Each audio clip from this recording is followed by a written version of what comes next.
अभी तक जो हम लोगों ने पढ़ा वो ऋग वैदिक काल का इतिहास पढ़ लिया। अब हम लोग पढ़ने जा रहे हैं उत्तर वैदिक काल के इतिहास के बारे में। ऋग वैदिक काल में हम लोगों ने पढ़ा था ऋग्वेद के बारे में। जो ऋग्वेद की रचना ऋग वैदिक काल में हुई थी। और आज हम लोग पढ़ेंगे उत्तर वैदिक काल के बारे में। उत्तर वैदिक काल में हम लोगों को सामवेद, यजुर्वेद और अथर्ववेद के बारे में बताया। ऋग्वेद में ऋग वैदिक काल, ऋग्वेदिक काल ऋग्वेद का काल, और उत्तर वैदिक काल जिसमें सामवेद, यजुर्वेद और अथर्ववेद की रचना हुई। ऑलरेडी हम पिछली क्लास में सामवेद, यजुर्वेद और अथर्ववेद के बारे में आप लोग को बता चुके हैं, लेकिन आज हम बताएंगे आपको कि सामवेद की रचना क्यों हुई, क्यों सामवेद आया। तो सुनो, ऋग्वैदिक काल जो था जिसमें ऋग्वेद की रचना जब हुई थी, तो ऋग्वेद में क्या थे? मंत्र, सूक्तियां, मंत्र, सूक्तियां। इन सूक्तियों को लयबद्ध करने के लिए, क्या करने के लिए? लयबद्ध करने के लिए, यानी कि इन सूक्तियों को लय में बोलने के लिए सामवेद की रचना हुई। समझे? इन सूक्तियों को लयबद्ध करने के लिए सामवेद की रचना हुई। कभी सामवेद को संगीत का वेद कहा गया कि ये जो मंत्र थे, ये जो सूक्ति थे, इनको लय से बोलना। अब लय से बोलेंगे तो एक गाना बन जाएगा, और गाना बन जाएगा तो सामवेद की रचना हो जाएगी। सामवेद यानी कि सा से क्या? सा रे गा मा पा धा नी सा। ठीक, सामवेद मतलब सारे गा मा पा धा नी सा, यानी कि संगीत का लय, संगीत का जनक सामवेद। यजुर्वेद के बारे में क्यों बताया? यज्ञ होने की प्रवृत्ति बताई गई, यज्ञ। यजुर्वेद यानी कि यज्ञ होने की प्रवृत्ति बताई गई। अथर्ववेद यानी कि जादू टोना, तंत्र मंत्र, विद्या पढ़ना, ठीक, बुरी शक्तियों को अपने वश में करना, ये सब के बारे में अथर्ववेद में बताया गया। समझे? जहां पर भगवान इंद्र को, भगवान अग्नि को ऋग्वेद में बताया गया, उन्हें भगवान माना गया, उनकी पूजा करी गई। वहीं जब उत्तर वैदिक काल आया तो प्रजापति का सर्वाधिक स्थान हो गया। फिर पूजा किसकी हुई? प्रजापति की हुई। तो ये हेडिंग डाल के लिखेंगे, हम ऊपर लिख रहे हैं, आप लोग अपने हिसाब से लिखेंगे कि प्रजापति का सर्वाधिक स्थान हो गया। किसमें? उत्तर वैदिक काल में। जहां ऋग्वेद में इंद्र का स्थान था, उचित था, अग्नि का स्थान उचित था, उन दोनों की पूजा की जाती थी। वहीं उत्तर वैदिक काल में देवता बदल गए, इंद्र और अग्नि का जो अस्तित्व था वो कम हो गया, प्रजापति का स्थान ज्यादा बढ़ गया, प्रजापति का स्थान ज्यादा बढ़ गया। निष्क और शतमान दो ऐसी मुद्राएं चली उत्तर वैदिक काल में। निष्क और शतमान दो ऐसी मुद्राएं चली उत्तर वैदिक काल में। ठीक, जब उत्तर वैदिक काल में आर्य आए थे तो उन्होंने अपना साम्राज्य कितना बड़ा विस्तार किया। कहा जाता है कि पंजाब के गंगा, यमुना और दोआब क्षेत्र से लेके पूरे पश्चिम उत्तर प्रदेश तक अपना साम्राज्य का विस्तार किया। आर्यों का साम्राज्य तो बहुत बड़ा था ना, पूरे पश्चिम उत्तर प्रदेश तक अपना साम्राज्य विस्थापित किया आर्यों ने विस्थापित किया। आर्यों ने ऋग्वेद, सामवेद, यजुर्वेद, अथर्ववेद के बारे में बताया। इतनी वैदिक सभ्यता का अंतिम आज अध्याय चल रहा है उत्तर वैदिक का, फिर ऋग्वेद का अंत हो जाएगा, वैदिक सभ्यता का अंत हो जाएगा। ठीक है ना? जब उत्तर वैदिक काल चल रहा था तो उसमें दो सबसे बड़े महाकाव्य देखे गए। समझे? जिसमें बताया गया है कि भरत और पुरु, ये दो प्रमुख कबीले थे जिन्होंने कुरु समुदाय का उद्घाटन किया, कुरु समुदाय की स्थापना करी। कुरु मतलब क्या? कुरुक्षेत्र। और सबको पता है कि कुरुक्षेत्र में ही प्रसिद्ध युद्ध महाभारत हुआ था। कुरुक्षेत्र में ही प्रसिद्ध युद्ध महाभारत हुआ था। इन्होंने अपनी राजधानी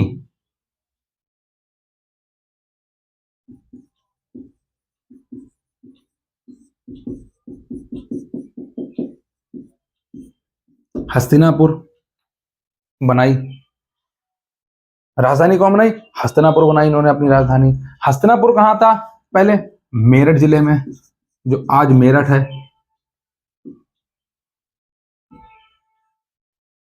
समझे? कुरुक्षेत्र में सबसे प्रसिद्ध युद्ध जो हुआ वो महाभारत हुआ, 950 ईसा पूर्व हुआ। और जो इसमें एक तरफ पांचाल थे यानी कि पांडव, और दूसरी ओर कौन थे? दूसरी ओर थे दुर्योधन। दूसरी ओर कौन थे? दुर्योधन। पांचालों का जो विस्तार था वो बरेली, बदायूं, फर्रुखाबाद तक था। इनका उदय क्यों हुआ? क्योंकि जब राजाओं का वंश था, ब्राह्मण ग्रंथ था। ब्राह्मण ग्रंथ के कारण यह पांचाल साम्राज्य था प्रसिद्ध था, ब्राह्मण ग्रंथ के कारण।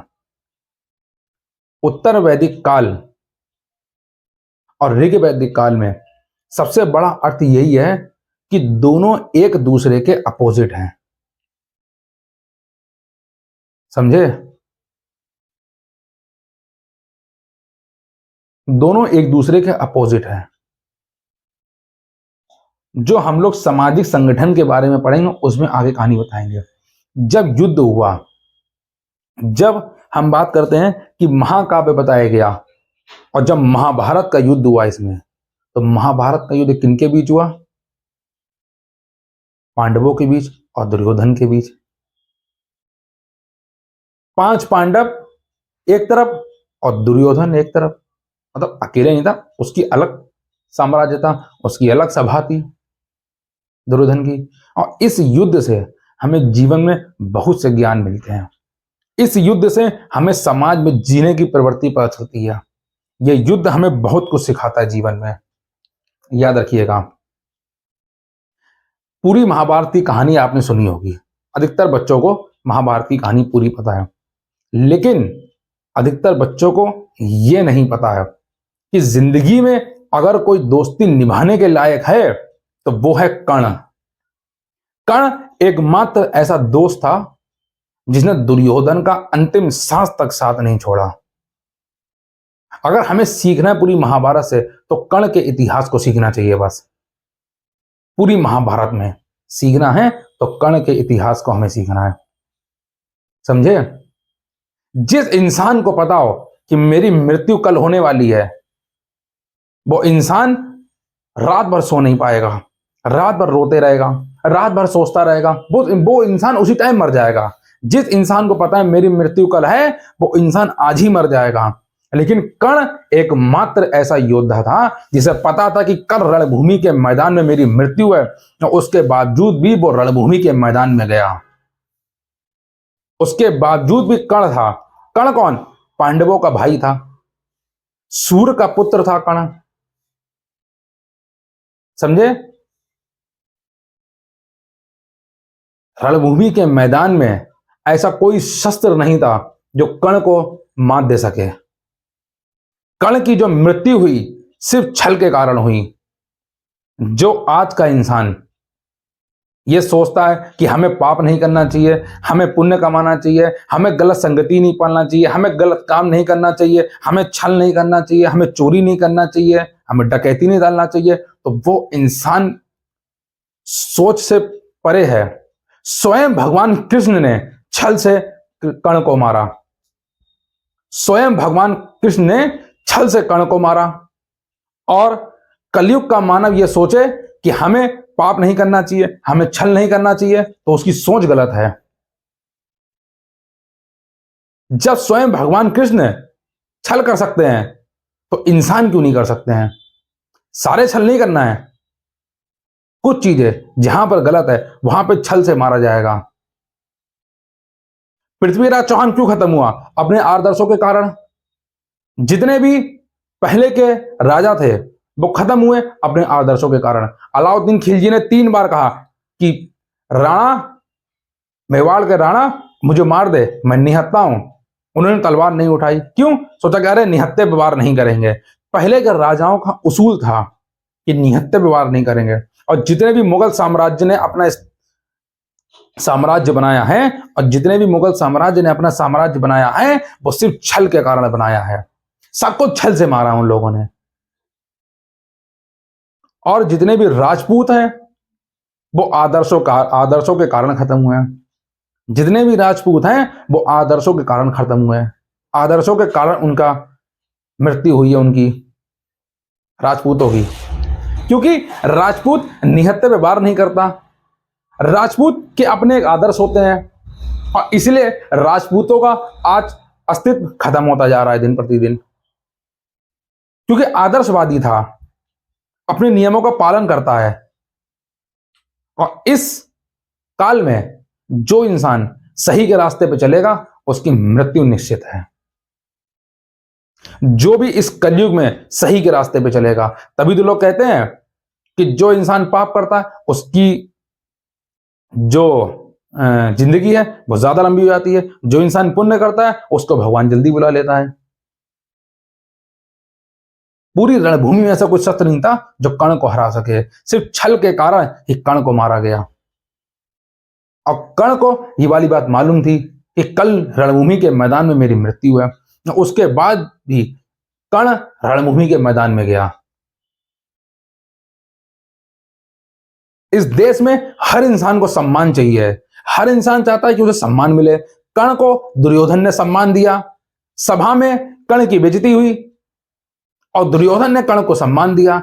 इसलिए कर्ण ने अपनी दोस्ती को प्रूफ किया। अपने भाइयों के खिलाफ लड़ा कर्ण। सबने मना किया कर्ण को कि तुम दुर्योधन का साथ गलत दे रहे हो, दुर्योधन का साथ मत दो, दुर्योधन नालायक है, दुष्ट है, अभिमानी है, गलत रास्ते पे चल रहा है। लेकिन कर्ण ने कहा कि जिस इंसान ने मेरा बुरे वक्त में साथ दिया था, जिस इंसान ने मुझे सम्मान दिया था, मैं रणभूमि के मैदान में मेरी मृत्यु हुई क्यों ना हो जाए, लेकिन मैं दुर्योधन का साथ नहीं छोड़ूंगा। आज की दोस्ती सिर्फ मतलब की दोस्ती है। जो लोग कहते घूमते हैं कि यार हैं, मेरा प्यार है, सब मतलब के हैं। हम आपके लिए हैं तो आप हमारे लिए हैं। आप अपने दोस्त का 2 बार फोन ना उठाइए, अपने दोस्त के 2 बार काम से मत जाइए। देखें अगर तीसरी बार आपका दोस्त आपका फोन उठा लेगा, वो खुद मना कर देगा आने से कि तुम मेरे लिए नहीं है तो हम तुम्हारे लिए क्यों आएंगे भाई। तो दोस्ती अगर जीवन में मानी जाए तो सिर्फ एक इंसान ने निभाई है, वो है कर्ण और दुर्योधन की दोस्ती। यही दोस्ती जिंदगी में मिसाल बनी थी। किसी इंसान ने गौर नहीं किया। बस रणभूमि में कर्ण मारा गया सिर्फ दुर्योधन के कारण। कर्ण के जो कवच कुंडल उतार लिए, सब कुछ कर्ण का हथियार छीन लिया, छल से मार दिया गया कर्ण को रणभूमि के मैदान में। और दोस्ती निभाई गई किसकी? दुर्योधन की। दोस्त अगर बनना है, दोस्ती अगर करनी है तो कर्ण जैसे योद्धा से करो, समझे।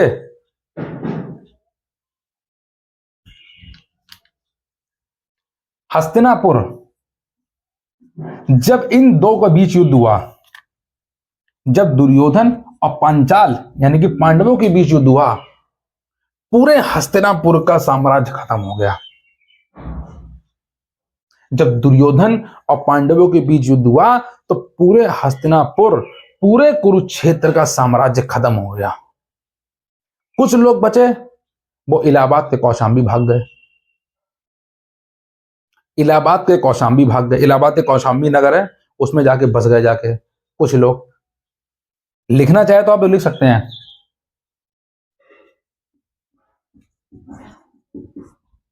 इलाहाबाद के कौशाम्बी नगर भाग गए। कुरुक्षेत्र के बारे में हमने पढ़ लिया। निष्क और शतमान 2 मुद्राओं का इस्तेमाल किया। ये जो उत्तर वैदिक काल है ये 1000 बीसी से 600 बीसी तक चला। कहा जाता है कुछ किताबों में कि 500 बीसी तक भी चला है, क्योंकि किताबों में जो साक्ष्य मिले हैं वो हर इंसान को अलग अलग मिले हैं। कोई कहता है 500 तक चला, कोई कहता है 600 तक चला, कोई कहता है 400 तक चला। हर इंसान की अपनी एक सोच है, हर इंसान की अपनी एक नीति है। हर इंसान सोचता है कि ये इंसान मेरे हिसाब से चले। हर इंसान सोचता है कि हम जो कह रहे हैं वो सही है, सामने वाला कह रहा है वो गलत है। हर इंसान अपनी मर्जी का मालिक बनना चाहता है कि हम जो कहेंगे वही जिंदगी में होना चाहिए, हम जो कहेंगे वही मेरी बात सब लोग माने। लेकिन ऐसा मुमकिन नहीं है।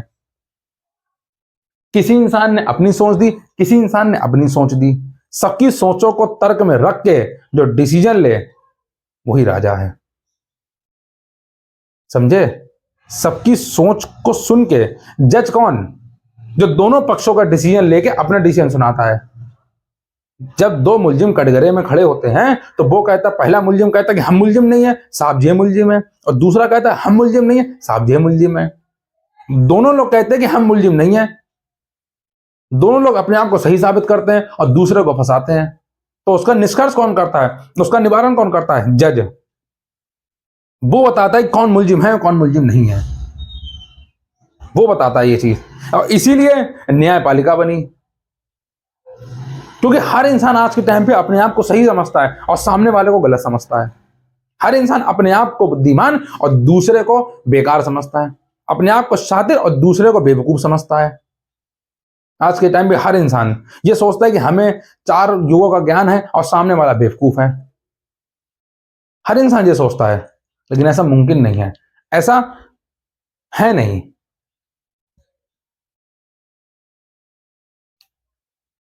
जब लोहे का इस्तेमाल हुआ, हमने आपको उत्तर वैदिक काल के बारे में बहुत सी चीजें बता दी हैं, शायद आपने गौर नहीं किया होगा। एक बार हम फिर से आपको रिवीजन करा देते हैं कि उत्तर वैदिक काल में प्रजापति को महत्व ज्यादा दिया जाने लगा, प्रजापति की ज्यादा पूजा की जाने लगी।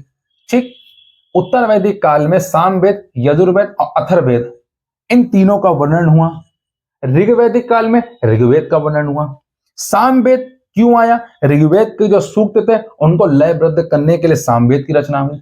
यजुर्वेद क्यों आया? यानी कि यज्ञ करने की प्रवृत्ति बताई गई। जब भी युद्ध होते थे तो उससे पहले यज्ञ होता था, ताकि हमारा इंसान युद्ध में विजयी होके आए। तो यज्ञ होने की प्रवृत्ति बताई गई, मंत्रों को पढ़ा गया इस यजुर्वेद में। अथर्ववेद जादू टोना तंत्र मंत्र बुरी शक्तियों का अपने ऊपर हावी होना, उसको दूर किया गया। उसके बाद अगर नीचे बढ़ते हैं तो 2 कुरु कबीले आए, 2 कबीले बने, भरत और पुरु ने 2 कबीले बनाए।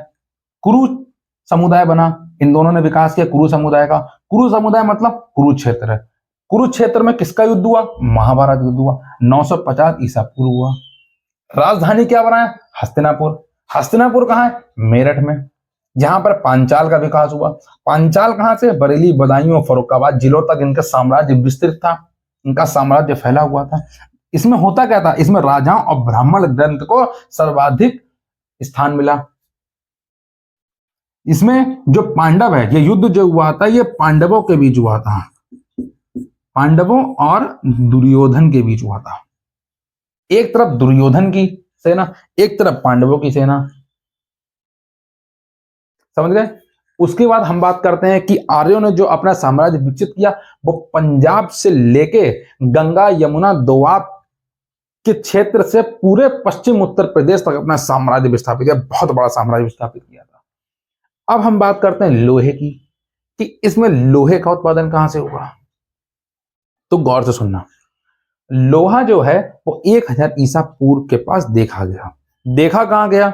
जो मृत शरीर को यहां दफनाया गया, उनके साथ लोहे के भी साक्ष्य को दफनाया गया, लोहे के छोटे छोटे कणों को दफनाया गया। जब लोहा अस्तित्व में आया, दोआब के ऊपरी क्षेत्र में जब लोहा अस्तित्व में आया, जब लोगों को लोहे के बारे में जानकारी मिली, तलवारें मिली, छोटे छोटे औजार मिले, तब दोआब के ऊपरी क्षेत्र में बसे लोगों पर इन्होंने युद्ध किया। लोहे का इस्तेमाल कहां किया?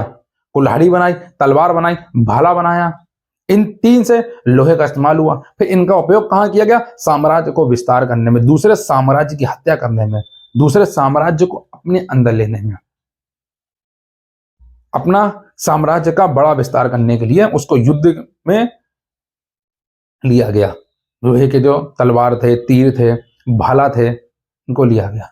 ठीक, बात करते हैं कि लोहे की जो तलवारें बनी, लोहे के जब भाला बने, जब कुल्हाड़ी बनी, उनका उपयोग किया गया। किस कारण उपयोग किया गया? तो उपयोग किया गया कि जो जंगल थे उनको काटने में कुल्हाड़ी का उपयोग किया गया। हालांकि कहा जाता है कि उत्तर वैदिक काल में वर्षा बहुत कम होती थी, 35 सेंटीमीटर से लेकर 65 सेंटीमीटर तक वर्षा होती थी उत्तर वैदिक काल में। फिर भी वहां के जंगली और झाड़ियों की जो वृद्धि थी वो काफी बड़ी थी, काफी बड़े बड़े पेड़ थे, पौधे थे, जंगल था। उसको काटने में लोहे का इस्तेमाल किया गया। और लोहा मिला कहां से? मृत शरीर, जो दफनाए हुए शरीर थे उनके अंदर से। समझ गए? क्लास थोड़ी जल्दी लग रही होगी आपको, ऐसा नहीं है, हम आराम आराम ही पढ़ा रहे हैं। जब कृषि आई, हम आपको एसएससी की तैयारी करा रहे हैं, यूपीएससी की नहीं करा रहे हैं, जो आपको बहुत ज्यादा डिटेल में जाके बताएं। जितना डिटेल में बता रहे हैं उतना सफिशियंट है आपके एग्जाम के लिए। अगर हम आपको यहां से लेके यहां तक पूरा चिट्ठा पढ़ा देंगे तो आपके सर से निकल जाएगी। यूपीएससी क्लास हम आगे पढ़ाएंगे, लेकिन अभी एसएससी की तैयारी हो रही है, उत्तर प्रदेश पुलिस की तैयारी हो रही है, जीडी, सीपीओ, एमटीएस, रेलवे किसी एग्जाम की, सारी चीज पढ़ा रहे हैं। आगे चल के हम रीजनिंग भी पढ़ाएंगे। अभी सिर्फ हम जीएस पढ़ा रहे हैं। रीजनिंग की क्लास हम लगातार इकट्ठा करके एक बार में डाल देंगे।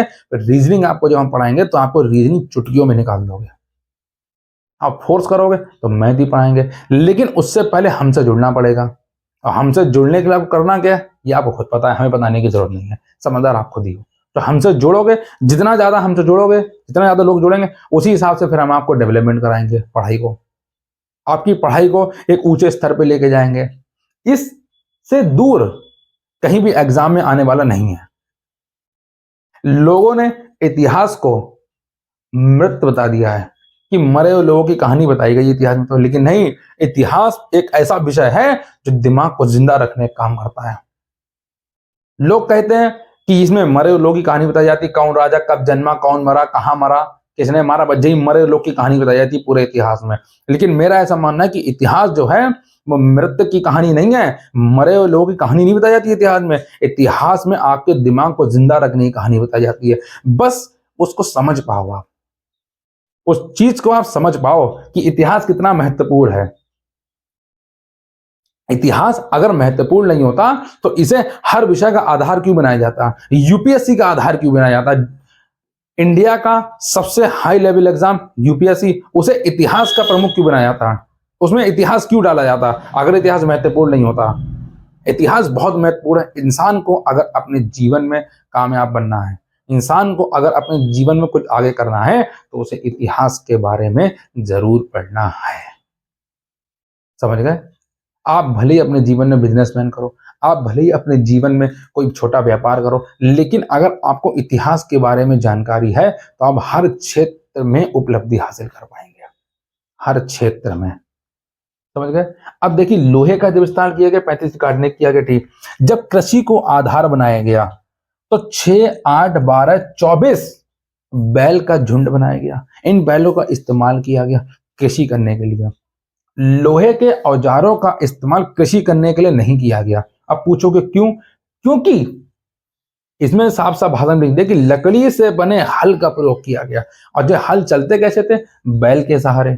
चलते कैसे थे? बैल के सहारे। अब आप कहोगे सर जी, खेती तो हम भी करते हैं, लेकिन लकड़ी से बने हल तो खेती की सही जुताई नहीं कर पाएंगे, खेती को सही से सींच नहीं पाएंगे। तो आपको बता दें कि जो यहाँ की मिट्टी थी, उत्तरी गंगा के मैदान की जो मिट्टी थी, जो काफी गीली होती थी, तो यहाँ पर लकड़ी की जुताई आराम से हो जाती थी।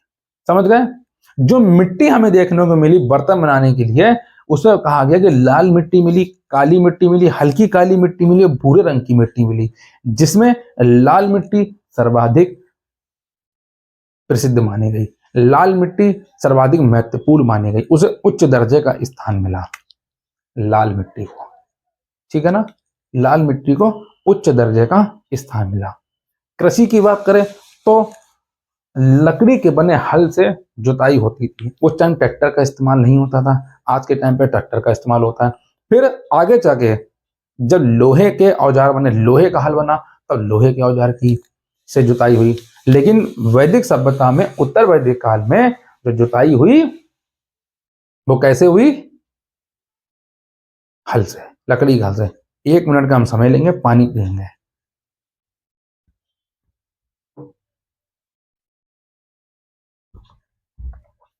बोल तो हमारा गला सूख जावा था ना, तभी पानी पीवा था।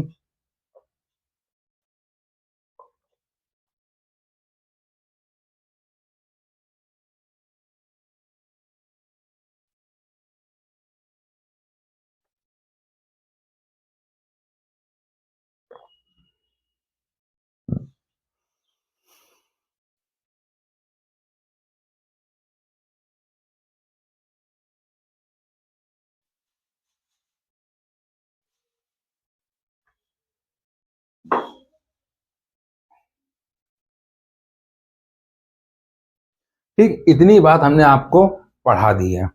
अगली हेडिंग हम लोग डालेंगे राजनीतिक संगठन कैसा रहा। उससे पहले हम इसको रफ कर लेते हैं।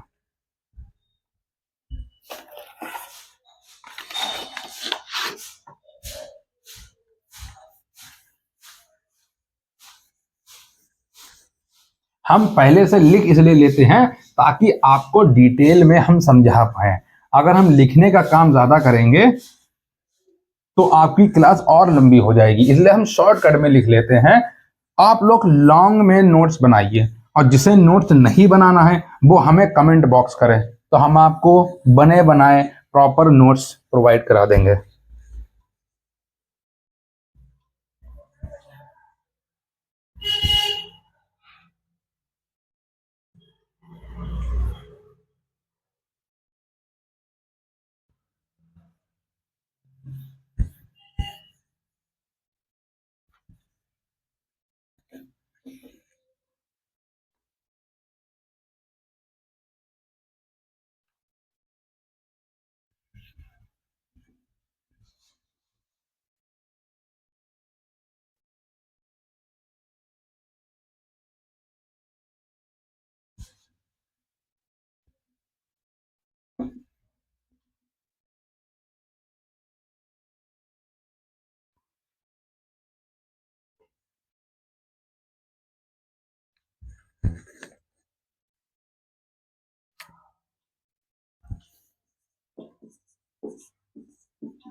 अब बात करते हैं कि राजनीतिक का संगठन कैसा हुआ, राज्यों की स्थापना कैसे हुई। देखो, जब ऋग वैदिक काल चल रहा था तो वहां पे जो राजा की स्थिति थी वो इतनी सर्वाधिक नहीं थी। राजा की जो पावर थी वो उसको नहीं पूरी तरीके से दी गई थी। राजा पूर्ण तरीके से डिसीजन नहीं ले सकता था। राजा अपना एक नियम नहीं बना सकता था बिना किसी की परमिशन के। ऋग वैदिक काल में सभा और समिति एक ऐसी संस्था बनाई गई थी जो राजा को सलाह देने का काम करेगी। सभा और समिति राजा को सलाह देने का काम करेगी। और जब राजनीतिक संगठन बना, उत्तर वैदिक काल आया, तो सभा और समिति का अस्तित्व, सभा और समिति का अस्तित्व खत्म हो गया।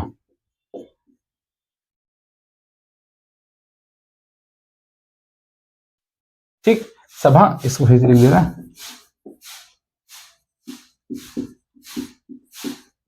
सभा और समिति का अस्तित्व खत्म हो गया। लेकिन सभा और समिति जिंदा रही, लेकिन इनके जो नियम है वो खत्म हो गए। सभा और समिति जिंदा रही, लेकिन इनके जो नियम थे वो खत्म हो गए। ऋग वैदिक काल में राजा को कर लेने का अधिकार नहीं था। जब पशु के द्वारा खेती होती थी तो ऋग वैदिक काल में राजा को कर लेने का अधिकार नहीं था। कर यानी कि ब्याज, यानी कि उसमें राजा की जो स्थिति थी इतनी अच्छी नहीं थी। राजा का कोई नियम नहीं होता था ऋग वैदिक काल में। उत्तर वैदिक काल में जो बना और साम्राज्य बनना स्थापित होने लगा, उसमें राजा के पास पावर आ गई, राजा के पास ताकत आ गई उत्तर वैदिक काल में। समझे?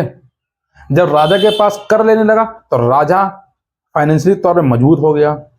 अब जो इंसान फाइनेंशियली तौर पर मजबूत हो जाएगा उसके पास घमंड आ जाएगा, राजा के पास अहंकार आ गया, राजा ने अपना एक साम्राज्य बना लिया। ठीक, निचले स्तर के लोग, फिर इसमें चार जो वर्ण हुए थे,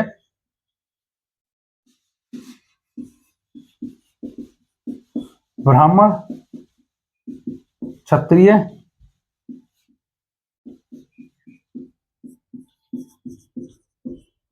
वैश्य और शूद्र, चार जो वर्ण हुए इनको काम सौंपा गया। वैश्य का स्थान भी जो व्यापार करना था, सारी उत्तर वैदिक काल और इनकी जो राजा की, उत्तर वैदिक काल और राजा का जो अस्तित्व था वो वैश्य के चक्कर में स्थापित हुआ। क्यों? क्योंकि वैश्य ही थे जो अच्छा व्यापार करते थे। फिर राजा को कर देते थे।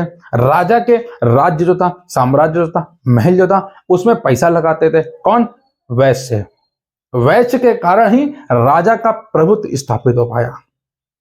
क्षत्रिय करते थे युद्ध का काम, क्षत्रिय करते थे युद्ध का काम, और ब्राह्मण करते थे पाठ, पढ़ाई लिखाई का जो काम, यज्ञ कराना, यज्ञ कराने के बाद क्षत्रियों को युद्ध करने के लिए भेजना, ये काम ब्राह्मणों का था। सभा और समितियों का अस्तित्व खत्म हो गया था, सिर्फ नाम के लिए जिंदा थे, उनका अस्तित्व खत्म हो गया सभा और समितियों का। राजा के पास यहां पावर आ गई, समझ गए? फिर चारों को अपने अपने वर्ण के प्रति काम सौंप दिया गया।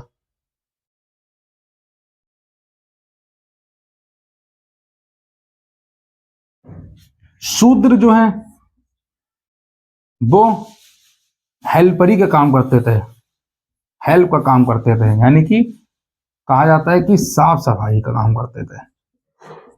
इनका अस्तित्व शुरुआत से ही नीचे रखा गया शूद्रों का। किनकी वजह से? ब्राह्मणों की वजह से। तभी आज जो है शूद्र ब्राह्मणों पर अत्याचार करते हैं और क्षत्रियों को संग में लपेटे हुए हैं। शूद्रों का अस्तित्व, इन्हें शूद्रों को पुराणों में भी पहले के टाइम पे भी इन्हें वेद पढ़ने की अनुमति नहीं थी, इन्हें उपनिषद पढ़ने की अनुमति नहीं थी, इन्हें पुराण पढ़ने की अनुमति नहीं थी। सिर्फ इनके कारण बहुत से लोगों को बुरी लग जाएगी, लेकिन हाँ, ये बात सत्य है। ब्राह्मणों ने उन्हें इतना सम्मान नहीं दिया कि आप हमारे संग सभा में भागीदारी ले सकते हैं, आप हमारे संग सभा में बैठ सकते हैं। भागीदारी लेने से मना कर दिया था शूद्रों को, समझ गए? जहां पर ऋग वैदिक काल में, छोटे छोटे पॉइंट लिखो, जहां पर ऋग वैदिक काल में स्त्रियों को सभा में बैठने की अनुमति थी, लेकिन उत्तर वैदिक काल में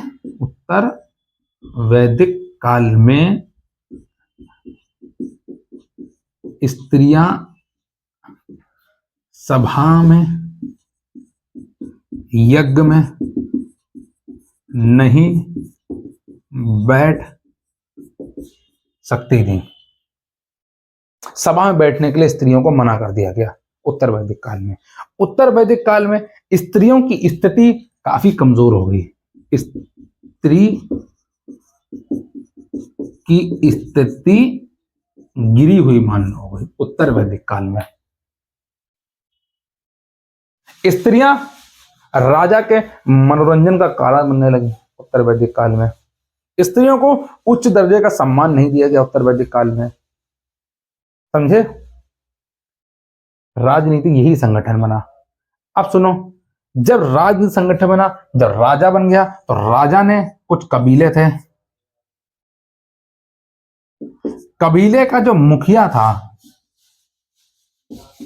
उसे बनाया, जिसके पास ताकत थी, जिसके पास ताकत थी। कबीले का मुखिया उसे बनाया जिसके पास ताकत थी, युद्ध लड़ना जानता था, जो बहादुर इंसान था, उसे कबीले का मुखिया बनाया। या फिर जो पुराने थे, कोई पुराने चचा थे वहां के, तो उन्हें कबीले का मुखिया बना दिया कि आपकी बात भैया सब लोग मानते हैं चचा, और आप हमारे कबीले के मुखिया बन जाओ, समझे? राजा चुना जाता था। राजा सिर्फ दो ही शर्तों पर इंसान बन सकता है, जिसके पास शारीरिक शक्ति हो और जिसके पास मानसिक शक्ति हो। और उत्तर वैदिक काल में जब राजा का चुनाव हुआ, तो जिसके पास शारीरिक शक्ति थी और जिसके पास मन की शक्ति थी, मानसिक शक्ति थी, उसी को राजा चुना गया। राजा का चुनाव सिर्फ दो शर्तों पे होता है, एक शारीरिक शक्ति और एक मानसिक शक्ति पे। पैसे के दम पर राजा का चुनाव नहीं होता है, याद रखना हमेशा। पैसे को बढ़िया कितनी भी दी जाए, लेकिन जब भी राजा का चुनाव होगा तो शारीरिक और मानसिक शक्ति के ऊपर होगा। पैसा किसी के पास 5 करोड़ है, अगर आपने उसके सामने बलपूर्वक अकेले पकेले खड़े हो गए तो वो आपसे नहीं बोल पाएगा, वो हाथ जोड़ लेगा, भैया माफ कर दो, हमारी गलती हो गई भैया। तो आपके पास क्या था? शारीरिक शक्ति। अब बिना मानसिक शक्ति के भी राजा नहीं बन सकते हो। तो राजा का जिसे बनाया गया, इस सभा संगठन में राजा जो बना, उसके पास शारीरिक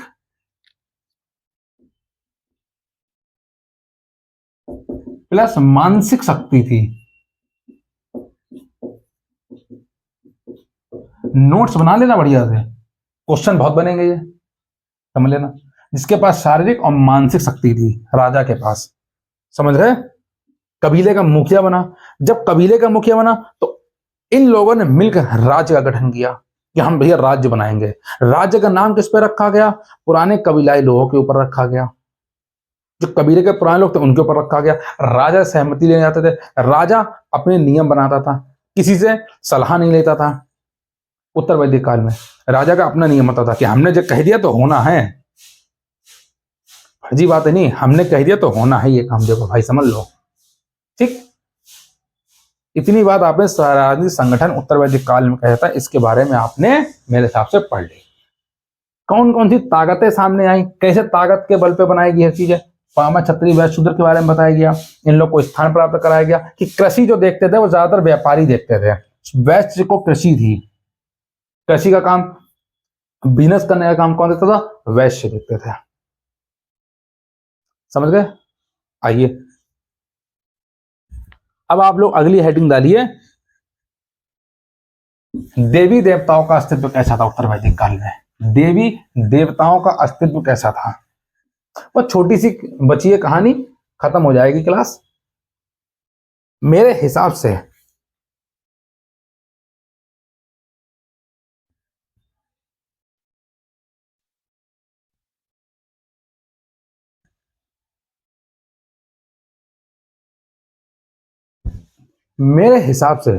आपने उत्तर वैदिक काल के बारे में पूरी क्लास पढ़ ली है, समझ गए। जो कृषि हुई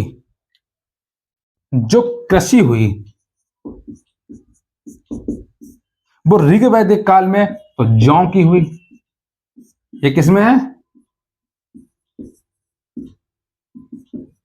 ऋग वैदिक में। जौ की कैसी? उत्तर वैदिक काल में भी हुई, लेकिन जो नई कृषि आई वो चावल की आई, गेहूं की आई, इनको ज्यादा प्रसिद्धि मिली। अब पूरे उत्तर प्रदेश तक, यह पूरे उत्तर प्रदेश और बिहार तक यह मुख्य व्यंजन बना। राइटिंग थोड़ी सी गड़बड़ है, मार्कर थोड़ा सा ढीला हो गया है, सही करा लेंगे। हम मुंह से भी बोल रहे हैं, मेरा मुंह भगवान ने दिया, मुंह से बोल रहे हैं, उससे भी आप समझ सकते हैं, ठीक। जो कृषि बनी वो जौ की खेती हुई, चावल और गेहूं के साक्ष्य मिले यहाँ पे, ठीक। अब गेहूं के साक्ष्य मिले तो मिट्टी के बर्तन में खाते थे। किसके बर्तन में खाते थे? मिट्टी के बर्तन में, जिसमें कटोरा बनाया गया, थाली बनाई गई बड़ी सी, तो छोटी छोटी थी, ठीक। मिट्टी के बर्तन बनाएगा। अब मिट्टियां कौन कौन सी थी प्रसिद्ध थी? अभी हमने पिछली थोड़ी देर पहले बताया कि लाल मिट्टी सर्वाधिक प्रसिद्ध थी, ठीक है ना, लाल मिट्टी सर्वाधिक प्रसिद्ध थी। अब पिछले बता दी, बार बार नहीं बताएंगे। लाल मिट्टी सर्वाधिक थी, काली मिट्टी थी, भूरी मिट्टी थी, हल्की काली मिट्टी थी, ठीक है ना। इतनी बात आपने समझ ली है। अब हम बात करते हैं कि देवी देवताएं कैसे थे ऋग वैदिक काल में, उत्तर वैदिक काल में देवी देवताओं का अस्तित्व कैसा था।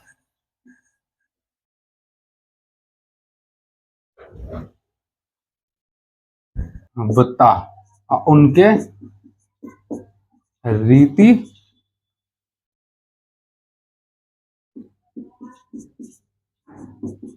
रिवाज कैसे थे, देवता और उनके रीति रिवाज कैसे थे। देवता और उनके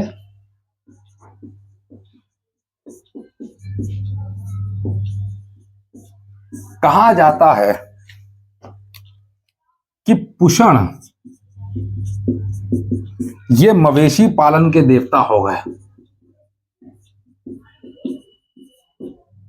मवेशी पालन के देवता हो गए।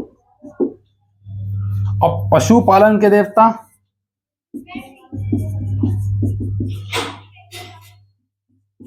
रुद्र हो गए। ये जो देवता थे पुषण, ये शूद्रों के प्रसिद्ध देवता हो गए, शूद्र के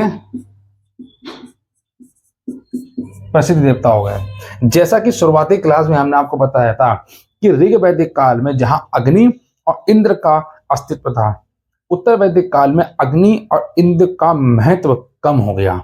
यहां पर प्रजापति का महत्व बढ़ गया, प्रजापति की पूजा होने लगी। इसका महत्व बड़ा,